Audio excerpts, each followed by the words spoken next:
ಎಲ್ಲ ಪತ್ರಕರ್ತರಿಗೆ ನಮಸ್ಕಾರ. ಕರ್ನಾಟಕದ ರಾಜ್ಯದ ಜನತೆಗೆ ನಮಸ್ಕಾರ. ಒಬ್ಬ ಅನಾಥ ಹುಡುಗ, ಒಬ್ಬ ಸಾಮಾನ್ಯ ಹುಡುಗ, ಬಡ ಕುಟುಂಬದ ಹುಡುಗ ಅವಕಾಶ ಸಿಕ್ಕಿ ರಾಜಕಾರಣಕ್ಕೆ ಬಂದರೆ ಏನಾಗುತ್ತೆ ಅಂದರೆ ಒಬ್ಬ ಪ್ರದೀಪ್ ಈಶ್ವರ್ ಆಗ್ತಾನೆ, ಒಬ್ಬ ಆತ್ಮವಿಶ್ವಾಸದ MLA ಆಗ್ತಾನೆ. ಕಳೆದ 2 ವರ್ಷದಲ್ಲಿ ಅಂದರೆ 22 ತಿಂಗಳಾಯಿತು ನಾನು ಶಾಸಕನಾಗಿ. ನನ್ನ ರಿಪೋರ್ಟ್ ಕಾರ್ಡನ್ನು ಜನರ ಮುಂದೆ ಇಡೋದು ನನ್ನ ಜವಾಬ್ದಾರಿ. ನಾನು ಚಿಕ್ಕಬಳ್ಳಾಪುರ ಕ್ಷೇತ್ರದ ಶಾಸಕ. ನನ್ನ ಕ್ಷೇತ್ರದಲ್ಲಿ ಒಟ್ಟು 30 ಪಂಚಾಯಿತಿ ಇದೆ, 366 ಹಳ್ಳಿ ಇದೆ. ನನ್ನ ಅಡ್ಮಿನಿಸ್ಟ್ರೇಷನ್ ಕೆಳಗಡೆ 2 ತಾಲೂಕು ಬರುತ್ತೆ, ಒಂದು ಚಿಕ್ಕಬಳ್ಳಾಪುರ ತಾಲೂಕು, ಇನ್ನೊಂದು ಮಂಚೇನಹಳ್ಳಿ ತಾಲೂಕು. ಚಿಕ್ಕಬಳ್ಳಾಪುರ ತಾಲೂಕಲ್ಲಿ 23 ಪಂಚಾಯಿತಿ ಇದೆ, 303 ಹಳ್ಳಿ ಇದೆ. ಮಂಚೇನಹಳ್ಳಿ ತಾಲೂಕಲ್ಲಿ 7 ಪಂಚಾಯಿತಿ ಇದೆ, 63 ಹಳ್ಳಿ ಇದೆ. ಒಟ್ಟು ನನಗೆ 366 ಹಳ್ಳಿ ನನ್ನ ಕಂಟ್ರೋಲಿಗೆ ಬರುತ್ತೆ, ನನ್ನ ಅಡ್ಮಿನಿಸ್ಟ್ರೇಷನ್ಗೆ. ಇದುವರೆಗೂ 1/3 ಸರಿ ಸುಮಾರು 130 ಹಳ್ಳಿಗಳನ್ನ ನಾನು ಭೇಟಿ ಕೊಟ್ಟಿದ್ದೀನಿ. ಈಗ ನಾನು ಶಾಸಕನಾದ ಮೇಲೆ ಏನೆಲ್ಲ ಮಾಡಿದೆ ಅಂತ ರಾಜ್ಯದ ಜನತೆ ನೀವೇ ಜಡ್ಜ್ ಮಾಡಿ. ನಾನು ಯೋಚನೆ ಮಾಡಿದೆ, ನನ್ನ ಕ್ಷೇತ್ರದಲ್ಲಿ 60,180 ಮನೆ ಇದೆ. ಸೊ ಪ್ರತಿ ಮನೆಗೂ MLA ರೀಚ್ ಆಗಲಿಲ್ಲ ಅಂದರೆ ಜನ ಕಷ್ಟ ನಿಂಗೆ ಹೇಳ್ಕೊಂತಾರೆ. ಎಷ್ಟು ಜನ MLA ಮನೆ ಹತ್ರ ಬಂದು ಕಷ್ಟ ಹೇಳ್ಕೊಳಕ್ ಸಾಧ್ಯ ಅಂತ ನಾನು ಗೆದ್ದ 2 ತಿಂಗಳಲ್ಲೇ ಪ್ರತಿ ಮನೆಗೂ ಒಂದು QR ಕೋಡ್ ಕೊಟ್ಟೆ. QR ಕೋಡ್ ವಿಶೇಷ ಏನಂದ್ರೆ ಇದನ್ನ ಡಿಜಿಟಲ್ ಚಿಕ್ಕಬಳ್ಳಾಪುರ ಅಂತ ನಾಮಕರಣ ಮಾಡಿದೆ. ಏನು ಅಂದ್ರೆ ಈಗ ನಿಮ್ಮ ಮನೆಗೆ ನಾನೊಂದು QR ಕೋಡ್ ಪೇಸ್ಟ್ ಮಾಡಿದ್ದೀನಿ. ಬೆಂಗಳೂರಲ್ಲಿ ನನ್ನ ಆಫೀಸಲ್ಲಿ ಒಂದು 40 ಜನ ಟೆಲಿಕಾಲರ್ಸು ಅಂದ್ರೆ ಅದ್ರ ಬಗ್ಗೆ ಐಡಿಯಾ ಇರೋರು ವರ್ಕ್ ಮಾಡ್ತಿರ್ತಾರೆ. ಈಗ ಸಪೋಸ್ ನೀವು ನನ್ನ ಕ್ಷೇತ್ರದ ಜನತೆ, ನಿಮ್ಮ ಮನೆಗೆ ಒಂದು QR ಕೋಡ್ ಕೊಟ್ಟಿದ್ದೀನಿ. ನಿಮ್ಮ ಮನೆ ಹತ್ರ ಸ್ಟ್ರೀಟ್ ಲೈಟ್ ಪ್ರಾಬ್ಲಮ್ ಇರಲಿ, ಖಾತಾ ಪ್ರಾಬ್ಲಮ್ ಇರಲಿ, ಬಸ್ ಪ್ರಾಬ್ಲಮ್ ಇರಲಿ, ಚರಂಡಿ ಸಮಸ್ಯೆ ಏನೇ ಇರಲಿ, ನೀವು MLAಗೆ ಹೇಳ್ಬೇಕು. ಎಷ್ಟೋ ಸಂದರ್ಭದಲ್ಲಿ ಲೋಕಲಲ್ಲಿ ಸ್ಪಂದಿಸ್ತಾರೋ ಇಲ್ಲೋ ಗೊತ್ತಿಲ್ಲ, MLAಗೆ ಹೇಳ್ಬೇಕು. ಆ QR ಕೋಡ್ನ ಸ್ಕ್ಯಾನ್ ಮಾಡಿ ಒಂದು ಕಂಪ್ಲೇಂಟ್ನ ನನ್ನ ಕ್ಷೇತ್ರದ ಜನ ನನಗೆ ಹಾಕೋರು. ಹಾಕಿದ ತಕ್ಷಣ ನನ್ನ ಟೀಮ್ ಏನು 40 ಜನರ ಟೀಮು ಆ ಕಂಪ್ಲೇಂಟ್ನ ರಿಸೀವ್ ಮಾಡ್ಕೊಂಡು ಡೌನ್ಲೋಡ್ ಮಾಡಿಕೊಂಡು ಸಂಬಂಧಪಟ್ಟ ಇಲಾಖೆಗೆ ಫಾರ್ವರ್ಡ್ ಮಾಡಿ 48 ಅವರ್ಸಲ್ಲಿ ಆ ಸಮಸ್ಯೆನ ಸಾಲ್ವ್ ಮಾಡೋದು. ಇದುವರೆಗೂ ನಾನು ಡಿಜಿಟಲ್ ಚಿಕ್ಕಬಳ್ಳಾಪುರದ ಮುಖಾಂತರ 5,000ಕ್ಕೂ ಹೆಚ್ಚು ಸಮಸ್ಯೆಗಳನ್ನ ಬಗೆಹರಿಸಿದ್ದೀನಿ. ಮತ್ತೆ ಯಾವ್ಯಾವ ಸಮಸ್ಯೆ ಹಾಕಿದ್ರು ಎಂಟೈರ್ ಡೀಟೇಲ್ಸು ಕರ್ನಾಟಕದ ಜನರ ಮುಂದೆ ಇಡ್ತಿದ್ದೀನಿ. ಜಸ್ಟ್ ಡಿಜಿಟಲಿ 5,000 ಕುಟುಂಬಗಳನ್ನ ನಾನು ರೀಚ್ ಆಗಿದ್ದೀನಿ. ಅದು ಅವ್ರ ಸಮಸ್ಯೆ, ಒಂದು ಸ್ಟ್ರೀಟ್ ಲೈಟ್ ಇಂದ, ಚರಂಡಿ ಸಮಸ್ಯೆಯಿಂದ, ಮತ್ತೆ ರೋಡ್ ಸಮಸ್ಯೆಯಿಂದ, ಮತ್ತೆ ಎಲ್ಲೋ ಕರೆಂಟ್ ವೈರ್ ಹೋಗಿರುತ್ತೆ, ಮತ್ತೆ ಏನೋ ಸಮಸ್ಯೆ ಆಗಿರುತ್ತೆ, ಇಂಥ ಪ್ರತಿಯೊಂದಕ್ಕೂ ನಾನು ಸ್ಪಂದಿಸಿದ್ದೀನಿ. ಕಳೆದ 2 ವರ್ಷದಲ್ಲಿ ಮೋರ್ ದೆನ್ 5,000 ನಾನು ಡಿಜಿಟಲಿ ಸಾಲ್ವ್ ಮಾಡಿದ್ದೀನಿ.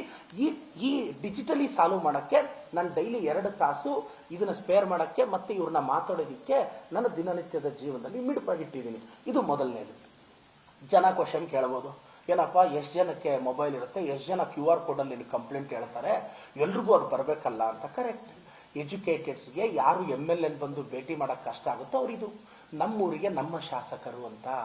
ಇದು ದೇಶದ ರಾಜಕಾರಣದಲ್ಲಿ ಇಂಥ ಒಂದು ಕಾರ್ಯಕ್ರಮ ಯಾರೂ ಮಾಡಿರಲಿಲ್ಲ.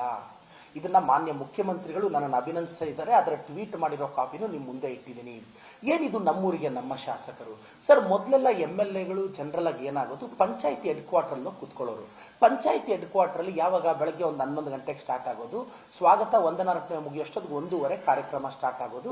ಆ ಪಂಚಾಯತಿ ಕೆಳಗೆ ಬರೋ 20-25 ಹಳ್ಳಿ ಜನ ಬಂದು ಅರ್ಜಿ ಕೊಡೋದು ಕಷ್ಟ ಆಗೋದು.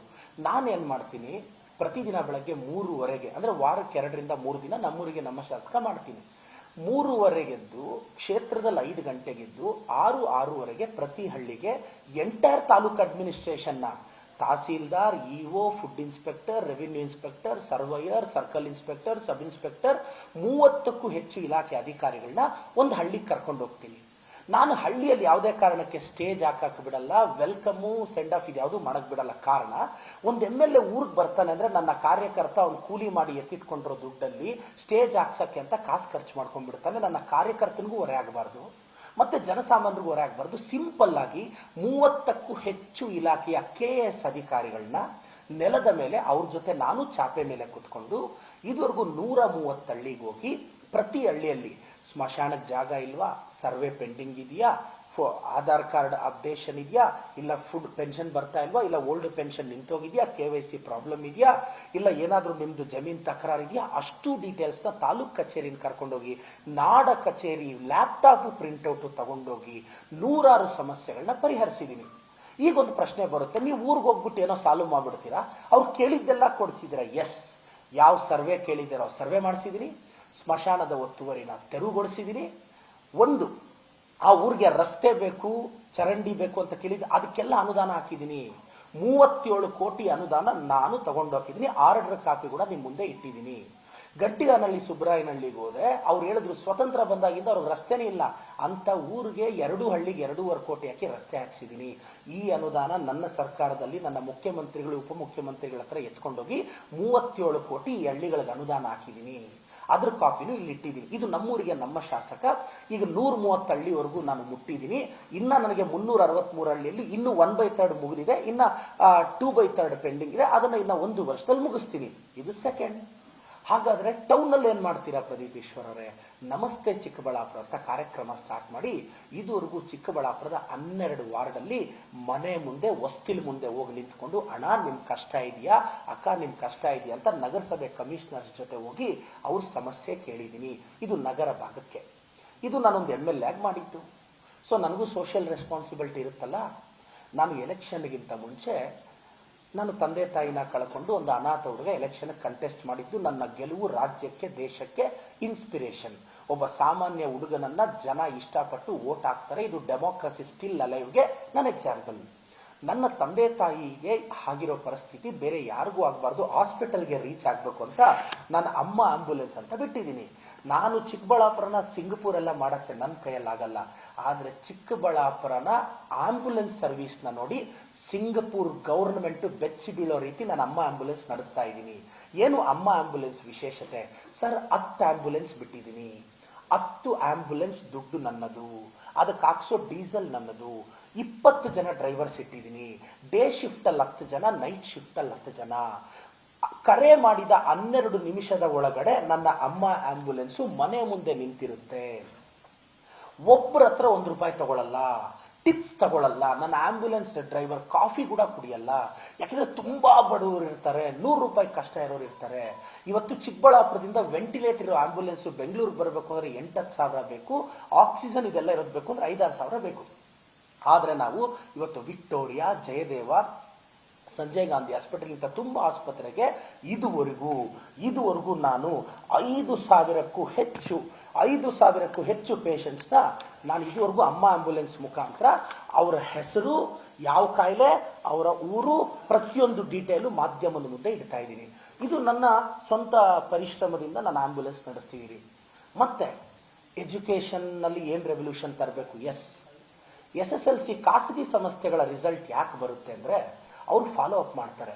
ಸರ್, ನಾನು MLA ಆಗಿ ನನ್ನ ಕ್ಷೇತ್ರದ ಪ್ರತಿ ಸರ್ಕಾರಿ ಶಾಲೆಗೆ, ಅನುದಾನಿತ ಶಾಲೆಗೆ ನಾನು ಚೇರ್ಮನ್. ಸರ್ಕಾರಿ ಶಾಲೆಗಳಲ್ಲಿ ನಾನು ತೀರ್ಮಾನ ತಗೊಳ್ಳೋಷ್ಟು ರೈಟ್ಸ್ ನನಗಿರುತ್ತೆ. ನಾನೇನ್ ಮಾಡಿದೆ, 2200 ಮಕ್ಕಳು ನನ್ನ ತಾಲೂಕಿನಲ್ಲಿ ಈ ಬಾರಿ SSLC ಪರೀಕ್ಷೆ ಬರೀತಾ ಇದ್ರು. SLC ಪರೀಕ್ಷೆ ಬರೆಯೋ ಮಕ್ಕಳಿಗೆ ಏನ್ ಮಾಡಿದೆ, ಹಾಫ್ ಸಿಲೆಬಸ್ ಮುಗಿಸಿದ ನಂತರ ಫಸ್ಟ್ ಪಾರ್ಟ್ ಅಲ್ಲಿ 46 ಟೆಸ್ಟ್ ಸೀರೀಸ್, ಸೆಕೆಂಡ್ ಪಾರ್ಟ್ ಅಲ್ಲಿ 46 ಟೆಸ್ಟ್ ಸೀರೀಸ್ ಮಾಡಿ SSLC ಮಕ್ಕಳಿಗೆ 96 ಟೆಸ್ಟ್ ಸೀರೀಸ್ ಮಾಡಿದ್ದೀನಿ. ಖಾಸಗಿ ಶಾಲೆಯಲ್ಲಿ ಮಾಡಿರೋದಲ್ಲ, ನನ್ನ ಕ್ಷೇತ್ರದ ಸರ್ಕಾರಿ ಶಾಲೆಯ 2200 ಮಕ್ಕಳಿಗೆ 96 ಎಕ್ಸಾಮ್ ಕಂಡಕ್ಟ್ ಮಾಡಿದ್ದೀನಿ. ಡೈಲಿ ಪರೀಕ್ಷೆ. ಈ ಪರೀಕ್ಷೆಗೆ ತಗಲುವ ವೆಚ್ಚ ನನ್ನದು, ಪೇಪರ್ ಪ್ರಿಂಟಿಂಗ್ ಕಾಸ್ಟ್ ನನ್ನದು, ಟ್ರಾನ್ಸ್ಪೋರ್ಟೇಷನ್ ನನ್ನದು. ಈ 96 ಎಕ್ಸಾಮ್ ಹೇಗೆ ಮಾಡಿದ್ರಿ ಸರ್? ಹೆಂಗ್ ಮಾಡಿದ್ರಿ ಅಂದ್ರೆ, ಪ್ರತಿದಿನ ಬೆಳಗ್ಗೆ ಇದನ್ನು ಪಬ್ಲಿಕ್ ಎಕ್ಸಾಮ್ ಲೆವೆಲ್ ಅಲ್ಲಿ ಮಾಡಿದ್ದೀನಿ. ರಾಜ್ಯದ ಜನತೆ ಒಬ್ಬ ಯುವಕ ರಾಜಕಾರಣಕ್ಕೆ ಬಂದ್ರೆ ಏನು ಅಂತ ನಾನು ಈ ಜನ ಕೇಳಕ್ ಹೋಗ್ತಿದ್ದೀನಿ. ಪ್ರತಿದಿನ ಬೆಳಗ್ಗೆ 5:15ಗೆ SSLC 2200 ಪೇಪರು ನಮ್ಮ ಟೀಮ್ ಮೆಂಬರು ಬಸ್ಸಲ್ಲಿ ಇರ್ತಾರೆ. ಅದು 7:15ಗೆ BU ಆಫೀಸ್ ಅವರು ಆ ಬಂಡಲ್ನ ರಿಸೀವ್ ಮಾಡ್ತಾರೆ. BU ಆಫೀಸ್ ರಿಸೀವ್ ಮಾಡಿದ ನಂತರ ಆ ಪೇಪರ್ನ ಪ್ರತಿದಿನ ಆ ಸ್ಕೂಲ್ ಟೀಚರ್ ಬಂದು BU ಆಫೀಸ್ ಪ್ರತಿದಿನ ಬೆಳಗ್ಗೆ ತಗೊಂಡು ಹೋಗ್ತಾರೆ. ಅಲ್ಲಿ ಎಕ್ಸಾಮ್ ಬರ್ಸಿ ಆ ಪೇಪರ್ನ ಸಂಜೆ ವಾಪಸ್ ತರ್ತಾರೆ. ಪ್ರತಿದಿನ ಪೇಪರ್ ಇಂಟರ್ ಸ್ಕೂಲ್ ಎವ್ಯಾಲ್ಯೂಯೇಷನ್ ಮಾಡಿಸಿದೀನಿ. 96 ಎಕ್ಸಾಮ್ಸ್ನ ಸಕ್ಸಸ್ಫುಲ್ ಆಗಿ ಮುಗಿಸಿದೀವಿ. ಈಗ ಮಕ್ಕಳು ಕಳೆದ 2 ದಿನದಿಂದ ಎಕ್ಸಾಮ್ಗೆ ಹೋಗ್ತಿದ್ದಾರೆ. ಈ ವರ್ಷದ SLC ಫಲಿತಾಂಶದಲ್ಲಿ ನನ್ನ ತಾಲೂಕು, ದಯವಿಟ್ಟು ಮತ್ತೆ ತಾವು ಜಿಲ್ಲೆ ಎಲ್ಲ ನೋಡಬೇಡಿ, ಪೇಪರ್ಗಳಲ್ಲಿ ಟಿವಿಗಳಲ್ಲಿ ಡಿಸ್ಟಿಕ್ ರಿಸಲ್ಟ್ ಬರುತ್ತೆ. ನನ್ನ ತಾಲೂಕು ಫಲಿತಾಂಶ ಲಾಸ್ಟ್ ಇಯರ್ಗಿಂತ ಬೆಟರ್ ಆಗಿರುತ್ತೆ. ಇದು ನಾನು SSLC ಮಕ್ಕಳಿಗೋಸ್ಕರ ನಾನು ಮಾಡ್ತಿರೋದು. ಒಂದು ಡಿಜಿಟಲ್ ಚಿಕ್ಕಬಳ್ಳಾಪುರ, ನಮ್ಮೂರಿಗೆ ನಮ್ಮ ಶಾಸಕ, ನಮಸ್ತೆ ಚಿಕ್ಕಬಳ್ಳಾಪುರ, SLC ಟೆಸ್ಟ್ ಸೀರೀಸ್ ಆಯ್ತು. ನನ್ನ ಕ್ಷೇತ್ರದ ಮಕ್ಕಳಿಗೆ 650 ಮಕ್ಕಳಿಗೆ ಉಚಿತ CET ನೀಟ್ ಕೋಚಿಂಗ್ ಕೊಟ್ಟಿದ್ದೀನಿ. ಈ ವರ್ಷ ಕೂಡ ನಾಳೆ ಇನಾಗ್ರೇಟ್ ಆಗ್ತಿದೆ. ನಾಳೆ ಕೂಡ ಸರಿಸುಮಾರು 300 ಮಕ್ಕಳು ಎನ್ರೋಲ್ ಆಗಿದ್ದಾರೆ. ಆಲ್ರೆಡಿ 600 ಜನಕ್ಕೆ ಕೋಚಿಂಗ್ ಕೊಟ್ಟಿದ್ದೀನಿ, ಈಗ 300 ಜನ ಕೊಟ್ಟಿದ್ದಾರೆ. 1000 ಜನಕ್ಕೆ ನನ್ನ ವಿಧಾನಸಭಾ ಕ್ಷೇತ್ರದವರಿಗೆ ಉಚಿತ CET ನೀಟ್ ಕೋಚಿಂಗ್ ಕೊಟ್ಟಿದ್ದೀನಿ. ಇದು ಪ್ರತಿ ಸಂಡೇ ನಾನು ಹೆಲ್ತ್ ಕ್ಯಾಂಪ್ ಮಾಡಿಸ್ತಿದ್ದೀನಿ, 1000 ಜನಕ್ಕೆ ಸ್ಪಂದಿಸ್ತಿದ್ದೀನಿ. ಇದು ರೆಸ್ಪಾನ್ಸಿಬಲ್ ಆಗಿ ನಾನು ಬಿಹೇವ್ ಮಾಡ್ತಿರೋದು. ನನ್ನ ಕ್ಷೇತ್ರವನ್ನು ನೋಡ್ಕೊಳ್ಳೋಕ್ಕೆ ನಾನು 40 ಜನಗಳ ನನ್ನ ತಂಡವನ್ನು ಕಟ್ಟಿದ್ದೀನಿ. ಯಾವುದೇ ಕಾಲ್ ಬಂದರೂ ಒಂದು IVR ನಂಬರ್ ಕೊಟ್ಟಿದ್ದೀನಿ.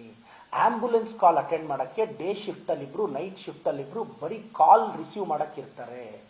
12 ನಿಮಿಷದೊಳಗಡೆ ಅಮ್ಮ ಆಂಬ್ಯುಲೆನ್ಸು ಮನೆ ಮುಂದೆ ನಿಲ್ಲಿಸಿದ್ದೀನಿ. ಇದಕ್ಕೆ ಚಿಕ್ಕಬಳ್ಳಾಪುರ ಕ್ಷೇತ್ರದ 1000 ಜನ ಸಾಕ್ಷಿ. ತಿಂಗಳಿಗೆ ನೀವು ನಂಬುತ್ತಿರೋ ಇಲ್ಲೋ ಗೊತ್ತಿಲ್ಲ, 12ರಿಂದ 15 ಲಕ್ಷ ನಾನು ಆಂಬ್ಯುಲೆನ್ಸ್ಗೆ ಖರ್ಚು ಮಾಡ್ತಿದ್ದೀನಿ.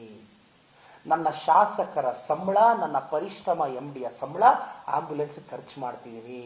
ನನಗೆ ದುಡ್ಡು ಜಾಸ್ತಿ ಆಗಿದೆ ಅಂತ ನಮ್ಮ ಪ್ರೀತಿಯ ವಿರೋಧ ಪಕ್ಷದವರು ಭಾವಿಸ್ಬೋದು. ನಾನೆಲ್ರಿಗೂ ಹೇಳಕ್ ಬಯಸ್ತೀನಿ, ದಾನ ಅಂದರೆ ನಮಗೆ ಜಾಸ್ತಿ ಆದಾಗ ಮಾಡೋದಲ್ಲ ಸರ್, ಇನ್ನೊಬ್ರಿಗೆ ಬೇಕಾದಾಗ ಮಾಡೋದು ಅಂತ. ನನ್ನ ಕಾರು ಮನೆ ಮೇಲೆ EMI ನಡೀತಾ ಇದೆ, ಆದರೂ ನಾನು ದುಡ್ದಿರೋದ್ರಲ್ಲಿ ಅಮ್ಮ ಆಂಬ್ಯುಲೆನ್ಸು, ಟೆಸ್ಟ್ ಸೀರೀಸು, ಮಕ್ಕಳಿಗೆ ಸ್ಕಾಲರ್ಶಿಪ್, SSLC ಓದೋ ಪ್ರತಿ ಮಗುಗೂ 1000 ರೂಪಾಯಿ ಸ್ಕಾಲರ್ಶಿಪ್ ಕೊಡ್ತೀನಿ. ಯಾಕೆಂದ್ರೆ ಅವ್ರು SSLCಗೆ ಬಂದಾಗ ಸರ್ಕಾರಿ ಶಾಲೆ ಮಕ್ಕಳು ಒಂದೊಳ್ಳೆ ಗೈಡ್ ತಗೋಬೇಕು ಅಂತ ಆಸೆ ಇರುತ್ತೆ. ಮನೇಲಿ ಪಾಪ ಅಪ್ಪ ಅಮ್ಮ ಕೂಲಿ ಮಾಡ್ತಿರ್ತಾರೆ, ಯಾವುದೋ ಓದ್ಕೋಗಮ್ಮ ಅಂತಾರೆ. ನಾನು ಇದುವರೆಗೂ 7,000 ಮಕ್ಕಳಿಗೆ ಕಳೆದ 3 ವರ್ಷದಿಂದ 1000 ರೂಪಾಯಿ ಸ್ಕಾಲರ್ಶಿಪ್ ಕೊಟ್ಟಿದ್ದೀನಿ ನನ್ನ ಸ್ವಂತ ಪರಿಶ್ರಮದಿಂದ. ಇದು ನನ್ನ ರಿಪೋರ್ಟ್ ಕಾರ್ಡ್. ನಾನು 5,000ಕ್ಕೂ ಹೆಚ್ಚು ಡಿಜಿಟಲಿ ಸಾಲ್ವ್ ಮಾಡಿದ್ದೀನಿ. 130 ಹಳ್ಳಿಗಳನ್ನ ಅಧಿಕಾರಿಗಳ ಜೊತೆ ಭೇಟಿ ಕೊಟ್ಟಿದ್ದೀನಿ.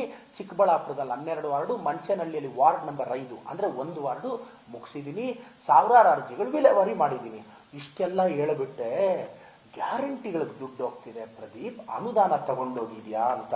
ಮಾನ್ಯ BJP ಅವರೇ, ನಾನು ಏನು ಅನುದಾನ ತಗೊಂಡೋಗಿದ್ದೀನಿ ಅಂತ, ಇದು ನಾನು ಅನುದಾನ ತಗೊಂಡೋಗಿದ್ರ list, order copies with proof. ನಾನು ಗಾಳಿಯಲ್ಲಿ ಗುಂಡು ಹೊಡಿತಾ ಇಲ್ಲ. ಇದನ್ನ BJP ಆಫೀಸ್ಗೆ ಇದು ಮುಗಿದ ನಂತರ ಕೊರಿಯರ್ ಮಾಡ್ತಾ ಇದ್ದೀನಿ. ಏನು ನಾನು 37 ಕೋಟಿ ಅಂತ ಏನು ಹೇಳಿದೆ, ಅದರ ಆರ್ಡರ್ ಕಾಪಿ ಇದೆ. ಅದ್ರ ಜೊತೆ ಗ್ಯಾರಂಟಿಗಳ ಮುಖಾಂತರ 44,473 ಗೃಹಿಣಿಯರಿಗೆ ನನ್ನ ಕ್ಷೇತ್ರದಲ್ಲಿ ಗೃಹಲಕ್ಷ್ಮಿ ಹೋಗ್ತಾ ಇದೆ. ಲಾಸ್ಟ್ ಅಕ್ಟೋಬರ್ಗೆ, according to official data, last ಅಕ್ಟೋಬರ್ಗೆ ಬರೀ ನನ್ನ ಕ್ಷೇತ್ರಕ್ಕೆ ನನ್ನ ಸರ್ಕಾರ 88,95,06,000 ರೂಪಾಯಿ ಕೊಟ್ಟಿದೆ. ಇನ್ನು November, December, January, February Gruhalakshmi add ಮಾಡಿದ್ರೆ ಆನ್ ಅಂಡ್ ಆವರೇಜ್ ಇನ್ನೊಂದು 50 ಕೋಟಿ ಜಾಸ್ತಿ ಆಗುತ್ತೆ. ಸೊ ಗೃಹಲಕ್ಷ್ಮಿ ಮುಖಾಂತರ ನನ್ನ ಕ್ಷೇತ್ರಕ್ಕೆ ಸರಿಸುಮಾರು 100 ಕೋಟಿ ಹರಿದು ಬಂದಿದೆ. ಈಗ ಮೊನ್ನೆ ಮಾನ್ಯ BJP ಅವರು ಟ್ವೀಟ್ ಮಾಡಿದ್ರು, ಹೂವಿನ ಮಾರುಕಟ್ಟೆ ಪರಿಸ್ಥಿತಿ ಏನು ಪ್ರದೀಪ್ ಈಶ್ವರ್ ಅವರೇ ಅಂತ. ಸರ್, ಮಾನ್ಯ BJP ರಾಜ್ಯಾಧ್ಯಕ್ಷರು, ವಿರೋಧ ಪಕ್ಷದವರು BJP ಅವರು, ಸರ್ ನಿಮ್ಮದೇ ಸರ್ಕಾರ ಇದ್ರೂ ಹೂವಿನ ಮಾರ್ಕೆಟ್ ಬಗ್ಗೆ ತಲೆ ಕೆಡಿಸ್ಕೊಂಡಿರ್ಲಿಲ್ಲ. ನಾನು MLA ಆದಮೇಲೆ ಆರ್ಟಿಕಲ್ಚರ್ ಡಿಪಾರ್ಟ್ಮೆಂಟ್ ಇಂದ 10 ಎಕರೆ ಆರ್ಟಿಕಲ್ಚರ್ಗೆ ಅದು ಸರಿಸಮಾನವಾದ ಜಾಗವನ್ನು ಬೇರೆ ಕಡೆ ಕೊಟ್ಟು ಆರ್ಟಿಕಲ್ಚರ್ ಇಂದ 10 ಎಕರೆ ಜಾಗ ಸರ್ಕಾರದಿಂದ ಮಂಜೂರು ಮಾಡಿಸಿ ಮೊನ್ನೆ ಬಡ್ಜೆಟ್ ಅಲ್ಲಿ 140 ಕೋಟಿ ಬೇಕು ಅಂತ ಬಡ್ಜೆಟ್ ಅಲ್ಲಿ ಅನೌನ್ಸ್ ಮಾಡಿಸಿದೀನಿ. 10 ಎಕರೆ ಜಾಗ ಎಲ್ಲಿ, ಅಲ್ಲಿ ಎಕರೆ ಎಷ್ಟು ಹೋಗ್ತಿದೆ ಇವತ್ತು? 6ರಿಂದ 7 ಕೋಟಿ. ಪ್ರೈಮ್ ಏರಿಯಾದಲ್ಲಿ 10 ಎಕರೆ ಜಾಗ ಕೊಡಿಸಿರೋದು. ನಾನು ಇವ್ರ ತರ ಎಲ್ಲ ಒಳಗ್ ಮಾಡ್ತಿಲ್ಲ. ಇಂಟರ್ನ್ಯಾಷನಲ್ ಏರ್ಪೋರ್ಟ್ಗೆ ಆಕ್ಸೆಸ್ ಇರಬೇಕು ಅಂತ 10 ಎಕರೆ ಜಾಗ ಕ್ಯಾಬಿನೆಟ್ ಅಲ್ಲಿ ಆರ್ಡರ್ ಮಾಡಿಸಿದೀನಿ. 140 ಕೋಟಿ ಅನೌನ್ಸ್ ಮಾಡಿಸಿದೀನಿ. ಒಂದು ಎತ್ತಿನೊಳೆ ಯೋಜನೆ 2027ಕ್ಕೆ ಚಿಕ್ಕಬಳ್ಳಾಪುರಕ್ಕೆ ತಗೊಂಡು ಹೋಗ್ತೀನಿ. ಇದು ನನ್ನ 2ನೇ ಕನಸು. ನಮ್ಮ ಸರ್ಕಾರ ಬಿ ಖಾತಾ ಆಂದೋಲನ ಮಾಡ್ತು. ನಾವು ಏನ್ ಸರ್ 2027 ಡಿಸೆಂಬರ್ ಒಳಗಡೆ ಎತ್ತಿನೊಳೆ ಗಂಗಾ ಮಾತೆಯನ್ನ ಚಿಕ್ಕಬಳ್ಳಾಪುರದ ಭೂಮಿ ತಾಯಿಗೆ ಸ್ಪರ್ಶಿಸ್ತೀನಿ. ಈಗಾಗಲೇ ನನ್ನ ಕ್ಷೇತ್ರದಲ್ಲಿ ಅದು ಮುಗಿಯಕ್ಕೆ ಸರಿಸುಮಾರು 500 ಕೋಟಿ ಬೇಕು. ಮಾನ್ಯ ಮುಖ್ಯಮಂತ್ರಿಗಳು, ಉಪಮುಖ್ಯಮಂತ್ರಿಗಳಿಗೆ ರಿಕ್ವೆಸ್ಟ್ ಮಾಡಿದ್ದೀನಿ. ಅದಾದ್ಮೇಲೆ ರೆವಲ್ಯೂಷನರಿ ಚೇಂಜಸ್ ನಾನೇನ್ ಮಾಡಿದ್ದೀನಿ? ನಾನು ಗೆದ್ದ ತಕ್ಷಣ ನೆನಪಿರಬೇಕು ರಾಜ್ಯದ ಜನತೆಗೆ, ಚೇಂಜ್ ಬಿಗಿನ್ಸ್ ವಿತ್ ಅಸ್ ಅಂತ ಮಹಾತ್ಮ ಗಾಂಧಿ ಹೇಳಿದ್ದಾರೆ. ನಾನು ಗೆದ್ದಾಗ ಚಿಕ್ಕಬಳ್ಳಾಪುರದಲ್ಲಿ ಹೊಸ ಶಾಸಕರಿಗೆ ಅಭಿನಂದನೆಗಳು ಅಂತ 80 ಫ್ಲೆಕ್ಸ್ ಕಟ್ಟಿದ್ರು. ನಾನು ಆವತ್ತೇ ಆರ್ಡರ್ ಪಾಸ್ ಮಾಡಿದೆ, ಚಿಕ್ಕಬಳ್ಳಾಪುರದಲ್ಲಿ ನಗರದಲ್ಲಿ ಯಾವುದೇ ಕಾರಣಕ್ಕೆ ಫ್ಲೆಕ್ಸ್ ಇರಬಾರ್ದು ಅಂತ. ನಾನು ನಿಂತ್ಕೊಂಡು ನನ್ನ ಫ್ಲೆಕ್ಸ್ನೇ ಅಧಿಕಾರಿಗಳಿಂದ ತೆಗೆಸಿ ಆವತ್ತಿಂದ ಇವತ್ತವರೆಗೂ ಚಿಕ್ಕಬಳ್ಳಾಪುರ ಟೌನ್ ಅಲ್ಲಿ ಫ್ಲೆಕ್ಸ್ ಫ್ರೀ ಸಿಟಿ ನಂದು. ಟೌನ್ ಅಲ್ಲಿ ನೀವು ಯಾರನ್ನಾದ್ರೂ ಚೆಕ್ ಮಾಡಿ, ಫ್ಲೆಕ್ಸ್ ಕಟ್ಟಕ್ ಬಿಡಲ್ಲ. ಫ್ಲೆಕ್ಸ್ ಬ್ಯಾನ್ ನ ನಾನು ನಗರದಲ್ಲಿ ಸ್ಟ್ರಾಂಗ್ ಆಗಿ ಇಂಪ್ಲಿಮೆಂಟ್ ಮಾಡಿದ್ದೀನಿ.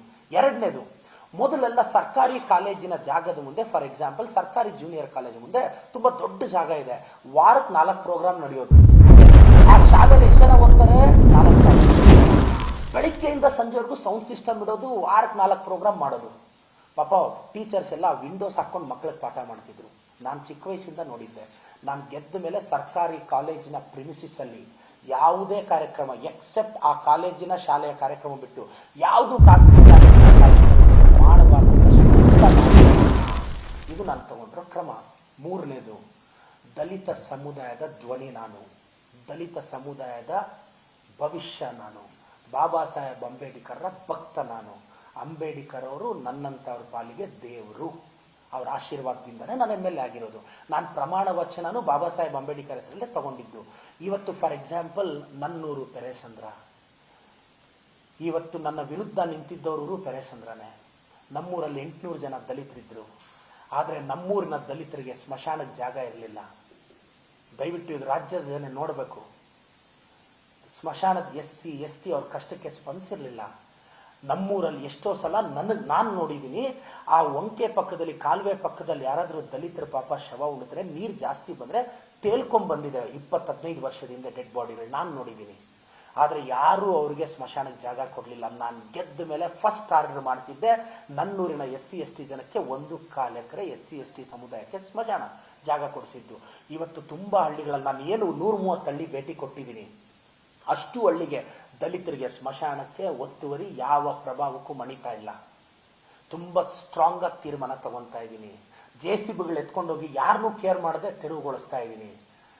ನನ್ನ ಸ್ಪೀಡ್ ಜಾಸ್ತಿ ಅನ್ಸ್ಬೋದು. ಈ ಸ್ಪೀಡೇ ನನ್ನನ್ನು 39 ವರ್ಷಕ್ಕೆ MLA ಮಾಡಿದ್ದು. ಈ ಸ್ಪೀಡ್ನ ಯಾರು ಹೇಳಿದ್ರು ನಾನು ಕಂಟ್ರೋಲ್ ಮಾಡ್ಕೊಳ್ಳಲ್ಲ. BJP ಅವ್ರು ಹೇಳ್ತಾರೆ 6 ತಿಂಗಳು ಟೈಮ್ ತಗೋಬೇಕಾಗಿತ್ತು ಅಂತ. ನಾನು ನಿಮ್ಮ MPಗಳಿಗೆ 6 ತಿಂಗಳು ಟೈಮ್ ಕೊಡ್ತಾ ಇದ್ದೀನಿ. ಈ 6 ತಿಂಗಳೊಳಗಡೆ ಆದ್ರೂ ನಿಮ್ಮ MPಗಳು ರಿಪೋರ್ಟ್ ಕಾರ್ಡ್ ಸಬ್ಮಿಟ್ ಮಾಡಬೇಕು. ಇಲ್ಲ ಅಂದ್ರೆ ನಾನು MPಗಳ ಮನೆ ಮುಂದೆ ಬರ್ತೀನಿ. ನಾನಂತೂ ನಿಲ್ಸಲ್ಲ. ಮತ್ತೆ ಅವರು BJP ಅವ್ರು ಇನ್ನೊಂದು ಹೇಳಿದ್ದಾರೆ, ಡೈಲಾಗ್ ಹೇಳ್ಬೇಡಿ ಅಂತ. ಅವ್ರು ಹೇಳ್ಬೇಡಿ ಅಂದಿರೋದಕ್ಕೆ ಡೈಲಾಗ್ ಹೇಳ್ತಿದ್ದೀನಿ.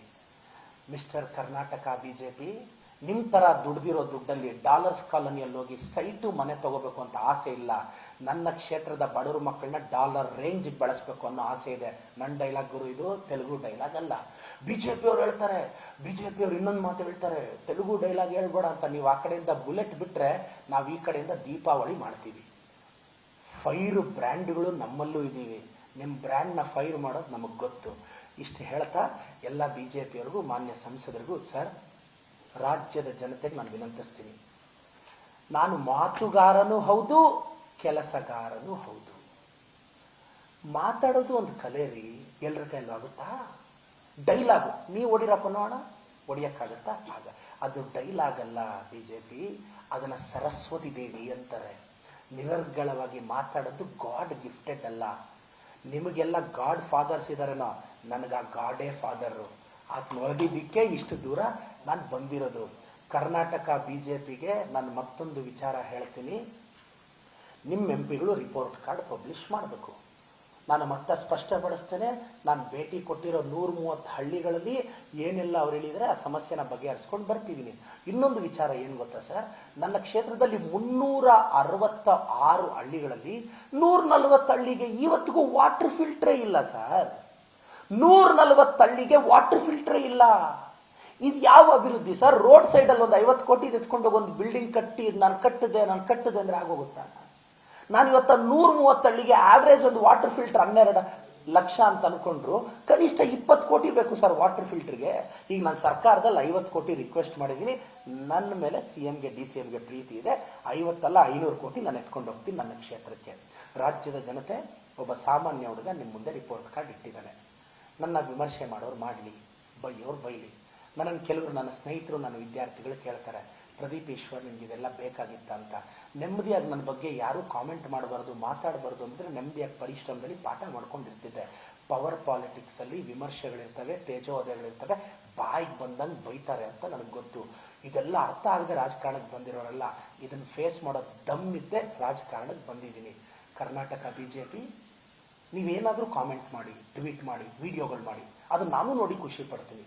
ನಿಮ್ಮ MPಗಳ ಕೈಯಲ್ಲಿ ರಿಪೋರ್ಟ್ ಕೊಡಿಸ್ಬಿಡ್ರಪ್ಪ. ನಿಮ್ಮ MPಗಳ ಕೈಯಲ್ಲಿ ಪ್ರಹ್ಲಾದ್ ಜೋಶಿ ಸಾಹೇಬ್ರ ಕೈಯಲ್ಲಿ ರಿಪೋರ್ಟ್ ಕೊಡಿಸ್ಬಿಟ್ರಪ್ಪ. ಮೋಹನ್ ನನ್ನ ಕೈಯಲ್ಲಿ ರಿಪೋರ್ಟ್ ಕೊಡಿಸ್ಬಿಟ್ರಪ್ಪ, ತೇಜಸ್ವಿ ಸೂರ್ಯ ಅವ್ರ ಕೈಯಲ್ಲಿ ರಿಪೋರ್ಟ್ ಕಾರ್ಡ್ ಕೊಡಿಸ್ಬಿಟ್ರಪ್ಪ, ಮತ್ತೆ ನಿಮ್ಮ ಸೋ ಕಾಲ್ಡ್ MP ರಿಪೋರ್ಟ್ ಏನಿದೆ ಆನ್ ಪೇಪರ್ ಇಡಕ್ಕೆ ಹೇಳಿ.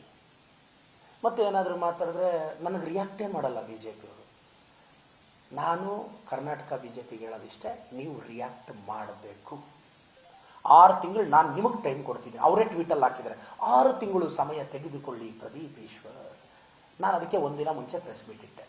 6 ತಿಂಗಳು ಅವ್ರಿಗೆ ಟೈಮ್ ಕೊಡ್ತಿದ್ದೀನಿ. 6 ತಿಂಗಳೊಳಗೆ ಅವ್ರು ಪಬ್ಲಿಷ್ ಮಾಡಿಲ್ಲ ಅಂದರೆ ನಾನು ಫಸ್ಟ್ ಒಂದೊಂದು MP ಮನೆ ಮುಂದೆನೂ ಹೋಗಿ ಕುತ್ಕೊತೀನಿ. ಕುತ್ಕೊಂಡು ನಾನು ರಿಪೋರ್ಟ್ ಕಾರ್ಡ್ ಕೇಳ್ತೀನಿ. ನನಗೆ ಧೈರ್ಯ ಇದೆ BJP ಅವ್ರನ್ನ ಪ್ರಶ್ನೆ ಮಾಡೋಕ್ಕೆ. BJP ಅವ್ರಿಗೆ ಧೈರ್ಯ ಇದೆಯಾ ರಿಪೋರ್ಟ್ ಕಾರ್ಡ್ನ ಜನರ ಮುಂದೆ ಹೇಳೋದಕ್ಕೆ? Thank you sir.